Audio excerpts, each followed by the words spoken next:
কাজের মান নিয়ে অভিযোগ তোলায় এভাবেই ব্রাহ্মণবাড়িয়ার নবীনগরে তরিকুল ইসলাম নামে এক উপসহকারী প্রকৌশলীকে বাঁশ দিয়ে পেটানোর জন্য ধাওয়া করছেন লোকমান হোসেন নামে এক ঠিকাদার। দৌড়ে গিয়ে কোনো রকমে রক্ষা পেলেন ওই সরকারি কর্মকর্তা।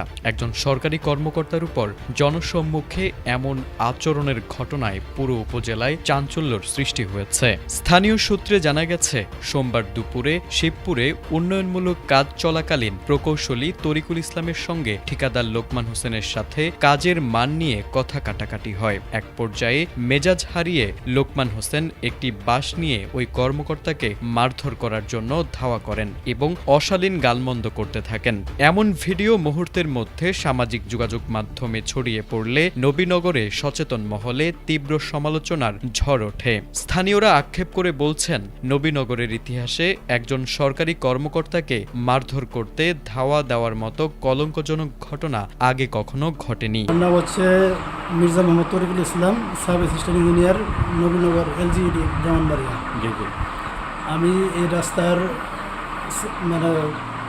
তদারকি কর্মকর্তার কাজে নিয়ে যেত। আমি আর আমার এক কলিগ আছেন মাসুদুর রহমান মজুমদার সাহেব, উনি না? আচ্ছা। আমাদের টিম গতকাল একটু সমস্যা হয়েছিল, পরে হেডকোয়ার্টার থেকে টিম আসছে। কনসালটেন্টের team leader Shah Alamgir sir, Ahmad Ali sir এবং প্রকল্পর সিনিয়র সহকারী প্রকৌশলী তরুণ কুমার বৌদ্ধ আর আমার উপজেলা প্রকৌশলী স্যার সবাই মিলে রাস্তাটা পরিদর্শন করি জিরো সিএনএস থেকে। তো টুকটাক ভুল ত্রুটি আছে, এগুলা দেখে দেখে আসতেই শেষ প্রান্তে এসে আফতাবউদ্দিন খান বাজারের সামনে এসে ঠিকাদার লাঠি নিয়ে এসে ঠিকাদার নাম কি? ঠিকাদারের নাম হচ্ছে লোকমান সাহেব। বাড়ি কোথায়? বাড়ি হচ্ছে ছয়বাড়িয়া, ব্রাহ্মণবাড়িয়া সদর। উনি এলজিডি ঠিকাদার।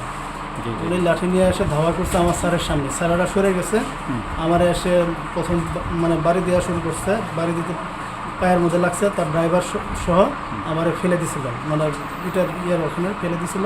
পরে আমি উঠে দৌড় দিছি, পিছে লোকমান সাহেব আমার লাঠি গাছের দড়ি দিয়ে ধাওয়া করছে। এটা ভিডিওতে আছে, লোকমান সাহেবের ছবি সহ আর ওনার ড্রাইভারের ছবি সহ আছে। এখন এই কাজের দুষ্কৃতি কেন ধরলাম, এটি হলো তার আপনি ঠিকাদারের কোনো ভুল ত্রুটি কেন ধরছেন, এই জন্য আপনাকে মারার উদ্দেশ্য, এটাই তো? আচ্ছা, আর অন্য কোনো কিছু না? আর কোনো ঘটনার সত্যতা নিশ্চিত করে নবীনগর উপজেলা নির্বাহী কর্মকর্তা মাহমুদুল হাসান বলেন, বিষয়টিকে অত্যন্ত গুরুত্বের সাথে নিয়ে পুলিশকে কঠোরভাবে আইনগত পদক্ষেপ নেওয়ার নির্দেশ দিয়েছেন। এদিকে ঠিকাদার লোকমান হোসেনকে একাধিকবার মুঠোফোন করেও বক্তব্য পাওয়া যায়নি, তার ফোনটি বন্ধ পাওয়া গেছে। অভিযোগ রয়েছে, সাবেক গৃহায়ন ও গণপূর্ত মন্ত্রী ও জেলা আওয়ামী লীগের সভাপতি আ.ম.